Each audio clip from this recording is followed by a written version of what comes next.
네, 메가스터디 사회문화 윤성훈입니다. 자, 9월 모의평가 해설 강의를 해보도록 하겠습니다. 여러분들 9월 모의평가 너무 어려웠다고 아우성이에요.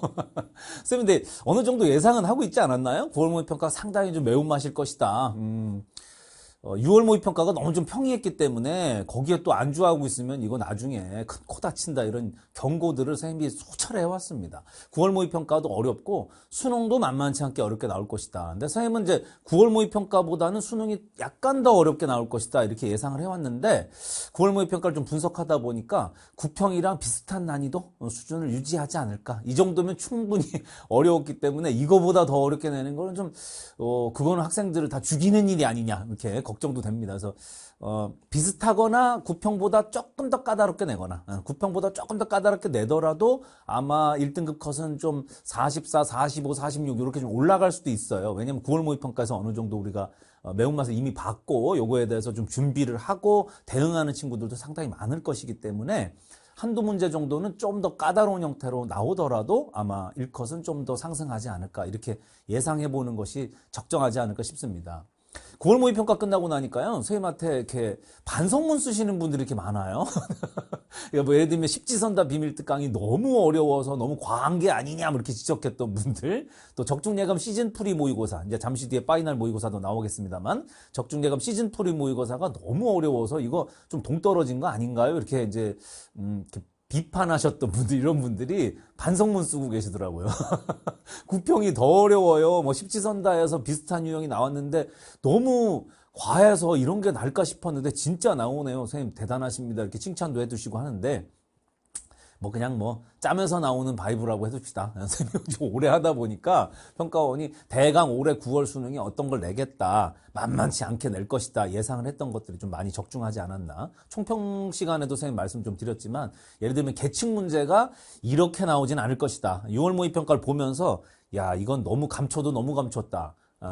음흉하다 이런 생각을 했었거든요. 계층 문제를 좀 더 까다롭게 이동이 현황까지 파악하는 문제가 수능에서 나오지 않겠냐. 9평쯤에는 한번 전시를 하지 않겠냐 이렇게 생각을 했었는데 여지없이 그렇게 좀 나오기도 했습니다. 또 3중 수급자라든가 복지제도에서 3중 중복 수급자라든가 이런 것들도 우리가 예측했던 십지선다나 적중예감 시즌3에서 이미 선생님이 변형 문제로 선보였던 문제들과 아주 유사한 것들이 좀 많았죠. 제시문도 다 더 좀 까다롭고 해석하기에 따라서는 굉장히 좀 혼동이 될 만한 그런 부분들도 많았고 또 집단 사회와 기관 이런 거 구분하는 것에서도 우리가 이미 예측했었던 대중매체가 예를 들면 비공식적 사회화 기관이다. 신문이나 텔레비전 이런 거 나오더라도 이것도 사회화에 영향을 주는 사회화 기관으로 우리가 분류해야 된다. 이런 연습들은 이미 했었어요. 그리고 기출에도 있었습니다. 비슷한 게. 이런 것들이 또 이번에 나왔는데 그런 것들까지 준비가 안 됐던 친구들이 좀 꽤 있지 않았을까 싶습니다. 어떻게 하다 보니까 해설 강의 시작할 때 총평이나 다름없는 말씀 쭉 드렸는데 총평도 다시 한번 라이브로 해놓은 게 있으니까 다시 한번 시청해 주시고요. 오늘 한 문항 한 문항 정말 세세하게 한번 다뤄보도록 하겠습니다. 자, 1번 문제 보시죠. 네, 정답률이 매우 높은 문제라서 해설 길게 하지는 않겠습니다. 이제 인간의 인위적인 활동이냐, 인간들의 의지와 감정과 가치관이 개입된 행위냐, 여기에 따라서 이제 사회문화 현상이 되냐, 아니면 자연현상이냐 이렇게 구분하시면 되는데 기업 같은 거는 식물자원 고갈에 대비해서 종자를 보관하는 거잖아요. 이건 자연에서 일어나는 일이 아니라 인간들의 의지와 가치관이 개입된 목적의식적인 사회문화적 행위죠. 니은 같은 경우는 이제 발화가 하는 과정을 얘기하는 거니까 이건 그냥 자연현상이고요. 디귿은 저장하는 거죠. 종자를 건조해서 저장하고 하는 것도 당연히 인위적인 사회문화 현상입니다. 종자가 노화하는 것은 그냥 자연의 섭리에 따른 것이죠. 그 다음 유전자원을 보존한다. 근데 이것도 역시 인간들의 인류의 미래를 위해서 하고 있는 인위적인 현상, 사회문화 현상이라고 볼 수 있겠습니다. 자, 사회문화 현상은 가치 함축적입니다. 1번 틀렸죠? 그 다음에 자연현상은 인과관계가 사회문화 현상보다 훨씬 더 분명하죠. 확실성, 필연성이라고 하죠. 사회문화 현상은 개연성의 원리가 적용된다. 너무 쉬운 문제였어요. 정답은 3번이었고요. 자연현상은 보편성과 특수성이 공존하는 게 아니라 보편성이 일관되게 나타나는 현상입니다.